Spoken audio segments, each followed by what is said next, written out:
कहते हैं पुराने फूल की दास्तां बस इतनी सी है कि किसी खूबसूरत पौधे की खूबसूरती हल्के से तोड़कर मुरझाने के लिए यूं रख दिया था। दोस्तों, हमारे जिंदगी में कुछ पल, चीजें और यादें भी उसी मुरझाए हुए फूल की तरह है जो एक समय हंसते खिलखिलाते थे।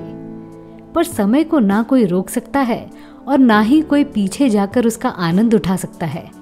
बस जो है वो सिर्फ यादें हैं। हम तो बस इतना बोल सकते हैं, गए वो दिन रह गई यादें। नमस्कार, आदाब, सत श्री अकाल, हेलो दोस्तों, आप सुन रहे हैं मेरी यानी अनामिका की आवाज आपके अपने चैनल पर, जिसे कहते हैं biography and real life story. आप सोच रहे होंगे कि फिल्मी कहानियों से हटकर आज क्या सुनाई दे रहा है। जी हाँ, आपका सवाल वाजिब है, पर हमें ये कहना है कि हमारे चैनल का मकसद यही है कि आपको उन पुरानी यादों के सफर पर ले जाए जिसका आनंद आप सबने बहुत साल पहले लिया था। आज मैं उसी पुरानी यादों में से बेल बॉटम को लेकर आई हूँ, जिसको देखकर आज की पीढ़ी हंसने लगती है। हिंदी सिनेमा का सफर धोती के साथ शुरू हुआ और आज फटी हुई जीन्स के करीब आ पहुंचा है।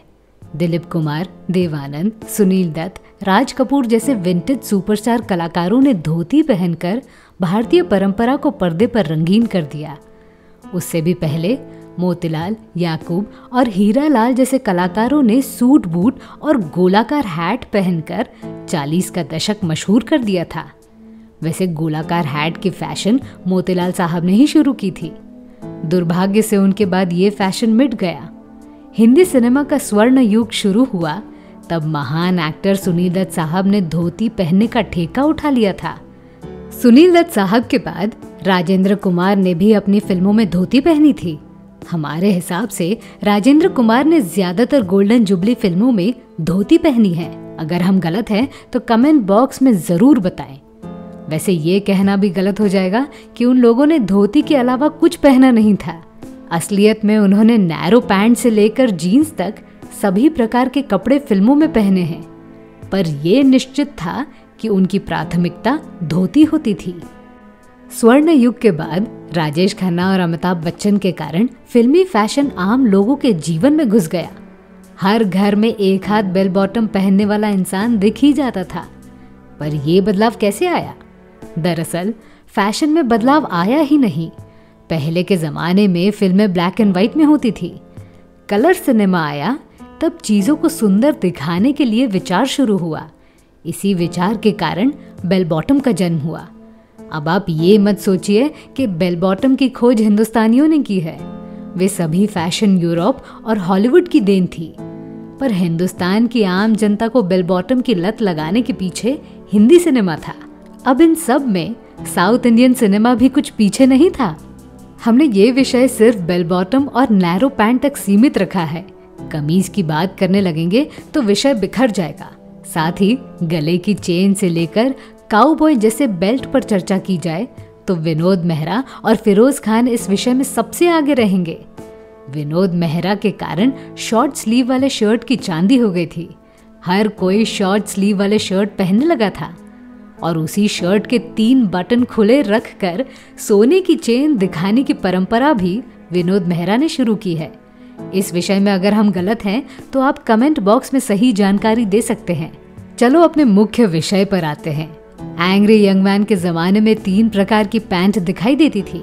सबसे पहले बेल बॉटम, उसके बाद नैरो और फिर बैगी। बहुत लोगों को नैरो पैंट के बारे में पता नहीं होगा। दरअसल मिथुन चक्रवर्ती जैसे नए जमाने के हीरो बेल बॉटम की जगह नैरो पैंट पहनना पसंद करते थे। घंटी या बेल के आकार जैसी आकृति के कारण उस पैंट को बेल बॉटम नाम मिला। पर नैरो पैंट बेल बॉटम का उल्टा है। पांव की ओर से घिराव ना के बराबर होने के चलते इसे नैरो पैंट नाम मिला। मिथुन चक्रवर्ती की सुपरहिट फिल्म डिस्को डांसर का गाना I am a disco dancer में मिथुन दा ने नैरो पैंट पहनी है। अगर पांव का घेराव बढ़ा दिया जाए तो वो बैगी पैंट बन जाएगी। 1977 की फिल्म परवरिश में अमिताभ बच्चन और विनोद खन्ना एक साथ डांस करते हुए दिखाई देते हैं। वो गीत भी बड़ा हिट है, हम प्रेमी प्रेम करना जाने। इस गाने में दोनों हीरो ने बेल बॉटम पहना है। कहा जाता है कि डॉन फिल्म के बाद ये फैशन रातों रात प्रसिद्ध हो गया। कॉलेज जाने वाले नवयुवक बेल बॉटम पहनने लगे। डॉन फिल्म के 5 साल पहले बॉबी फिल्म आई थी। इतिहासकारों का कहना है कि ऋषि कपूर ने इस फिल्म के साथ बेल बॉटम को भारतीय मार्केट में लाया था, पर वो अमिताभ बच्चन थे जिनके कारण नौजवान दर्शक इस फैशन की ओर आकर्षित होने लगे थे। अब यहाँ एक और मजे की बात बताना चाहूंगी। हमारे पुराने जमाने के दर्शकों ने भी बेल बॉटम पहनी होगी और 90 के दशक में जन्म लेने वाले लोगों ने भी पहनी होगी, पर पुराने लोगों की फैशन में पैर का घेराव इतना अधिक होता था कि उस इंसान ने कौन सी सैंडल या शूज पहने हैं इसका पता ही नहीं लगता था।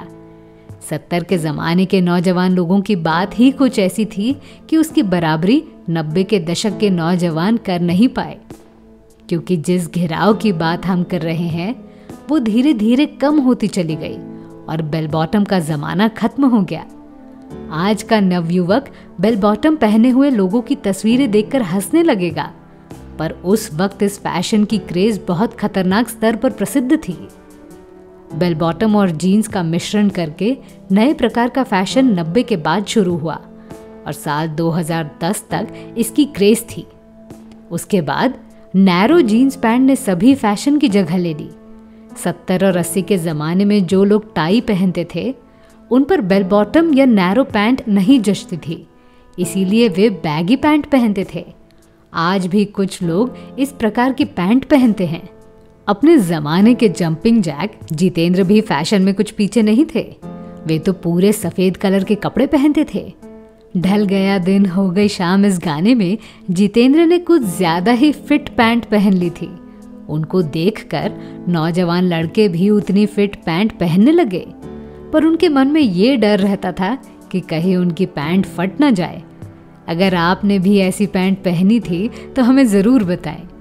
हमें यकीन है कि आपको ये कहानी अच्छी लगी होगी।